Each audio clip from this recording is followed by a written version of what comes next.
adalah redistribusi lahan. Yang ketiga adalah permasalahan sengketa tanah dan mafia tanah. Yang keempat itu mengenai rencana tata ruang dan tata ruang wilayah ya. Tentu saja yang keempat ini beririsan dengan Kementerian Dalam Negeri karena tata ruang itu biasanya diurus oleh pemerintah daerah. Ya. Ini yang sedang menjadi PR buat kami di Komisi 2, bagaimana supaya nanti ini koordinasinya lebih baik lagi. Khusus mengenai PTSL, ini memang sudah berjalan kalau saya tidak salah itu dari tahun 2018 atau 2017 ya. Dan ditargetkan sampai dengan tahun 2025 itu seluruh tanah di Indonesia itu sudah terdaftar. Ya. Tadi disampaikan oleh Pak Kantah bahwa kalau bisa itu sudah bersertifikat. Belum tentu semua yang terdaftar itu bisa disertifikatkan. Ini perlu dipahami oleh seluruh lapisan masyarakat. Kenapa? Karena ada lahan yang masuk bukan di kawasan area penggunaan lain. Tapi kepemilikan itu tetap bisa didaftarkan. Karena yang soal itu fungsi kawasan, itu fungsi wilayah itu beda-beda. Ada fungsi kawasan hutan namanya, ada area penggunaan lain namanya, dan sebagainya.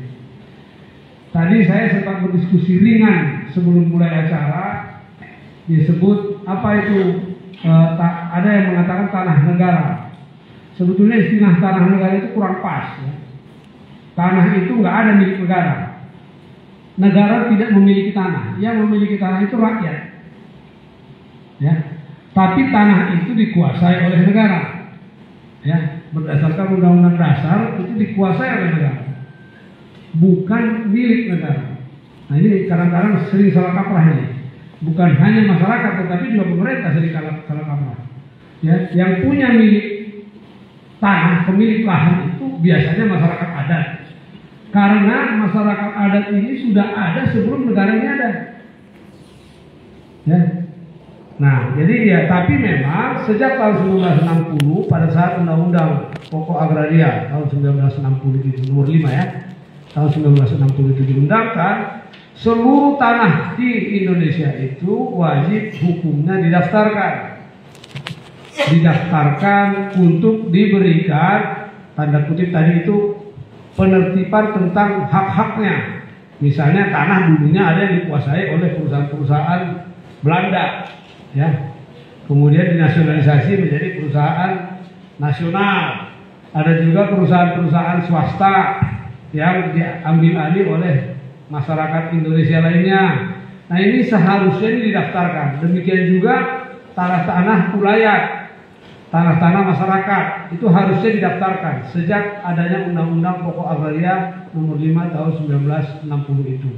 Akan tetapi kita tahu lah di Indonesia ini kan undang-undangnya banyak, pelaksanaannya sedikit. Ya, itu penyakit kita orang Indonesia. Undang-undang kadang-kadang malah ada lagi joknya, ada lagi leluconnya, apa namanya, bukan lelucon, apa namanya itu? Remeo ya. Kita bikin undang-undang banyak untuk dilanggar gitu. Nah itu anulah, apa itu lelucon lah ya, bukan yang sesungguhnya. Ya, jadi ya tadi Pak Kanta bilang, kenapa Pak Presiden ingin seluruh tanah kita ini terdaftar dan terdata dengan baik? Karena inilah sebetulnya yang paling penting dalam pembangunan kita ini ke depan. Yang pertama, kita kalau mau undang investor, kita nggak tahu yang mana yang bisa kita kasih.